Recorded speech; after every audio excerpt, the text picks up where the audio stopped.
Akbar Sang Matahari Dinasti Mughal. Bagian I, Bayi dalam Gua, tahun 1552. Angin padang pasir mengembuskan debu dan sejarah. Di benteng yang terpencil di wilayah Amarkot, ketika badai mengguncang dunia, seorang bayi lahir. Namanya Jalaluddin Muhammad, cucu dari Zahiruddin Babur, pendiri Kekaisaran Mughal. Ayahnya Humayun, kala itu adalah kaisar yang terasing, lari dari Delhi akibat pemberontakan Sher Shah Suri. Tidak ada istana megah, tidak ada kemewahan, yang ada hanya gua batu, keputusasaan, dan harapan yang menyala dalam wujud seorang anak kecil yang kelak akan mengguncang benua. Ibunya, Hamidah Banu Begum, menatap wajah bayinya di bawah cahaya pelita. Kau akan jadi terang di antara malam-malam negeri ini, bisiknya.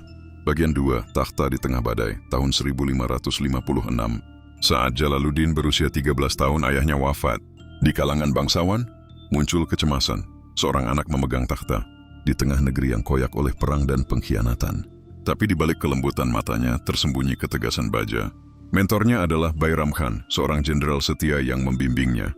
Tapi sang murid tumbuh cepat, lebih cepat dari yang dibayangkan siapapun. Dalam usia belia, Jalaluddin, yang kini dipanggil Akbar, telah belajar bahwa kekuasaan tidak ditentukan oleh umur, melainkan oleh kemampuan memimpin dan menyatukan. Ia memimpin pertempuran Panipat kedua melawan Hemu, seorang jenderal Hindu yang nyaris merebut Delhi. Meski muda, ia berdiri gagah di atas medan perang dan menang. Dari sana sang anak menjadi raja. Tapi lebih dari itu, ia mulai membentuk masa depannya sendiri. Bagian 3, bukan hanya penakluk, tapi penyatu. Akbar tidak puas hanya dengan pedang. Ia ingin menjadi pemimpin sejati, bukan sekadar kaisar. Ia memandang India bukan sebagai tanah yang harus ditaklukkan, tapi rumah yang harus dirangkul. Ia menaklukkan kerajaan-kerajaan besar, Rajasthan, Gujarat, Bengal, Kashmir, dan Deccan. Tapi keagungannya bukan terletak pada penaklukan, melainkan pada cara ia menyatukan berbagai budaya dan agama. Akbar menikahi putri Rajput dari kerajaan Amer, bukan untuk sekadar aliansi, tapi untuk menunjukkan bahwa seorang Muslim dan seorang Hindu dapat berdampingan. Ia menghapus jizyah, pajak terhadap non-Muslim, sebagai tanda kesetaraan.